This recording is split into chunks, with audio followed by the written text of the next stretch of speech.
അത് ഓൾറെഡി 30 വർഷം ജോലി ചെയ്തവർക്ക് ഒന്നും ചെയ്യാൻ പറ്റത്തില്ല.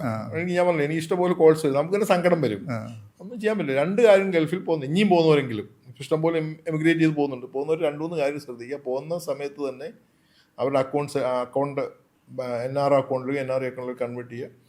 30% അവർ സേവ് ചെയ്ത് ഇൻവെസ്റ്റ് ചെയ്യാൻ വേണ്ടി പഠിക്കുക. അത് ഗൾഫ് കൺട്രിയിൽ ഉള്ളവർ മാത്രം ഇന്ത്യയിൽ ഇൻവെസ്റ്റ് ചെയ്യാമെന്നാണ് കുറച്ച് ഗുണങ്ങൾ. അവർ തിരിച്ചു വരുമല്ലോ. ഇപ്പോൾ യൂറോപ്പിലൊക്കെ പോകുന്നവരുണ്ട്, അവരൊന്നും ഇങ്ങോട്ട് തിരിച്ചു വരാൻ പോകുന്നില്ല. എന്നാലും അവർക്ക് ഇന്ത്യൻ ഇക്വിറ്റിയിൽ ഇൻവെസ്റ്റ് ചെയ്യാം, ബാക്കിയൊക്കെ NRI FD ആയിട്ട് വെച്ചാൽ മതി.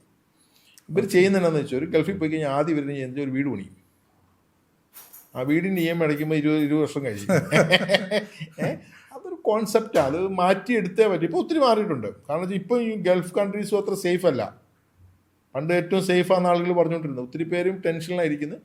ഇപ്പം ഗൾഫിൽ പോകുന്നവർ ചിന്തിക്കേണ്ടതെന്ന് വെച്ചാൽ ഒരു 10-15 കൊല്ലം വർക്ക് ചെയ്യുക, തിരിച്ചു വരാനുള്ള രീതിയിലുള്ള സാമ്പത്തിക ഭദ്രത ഉണ്ടാക്കിയെടുക്കുക എന്നുള്ളതാണ്.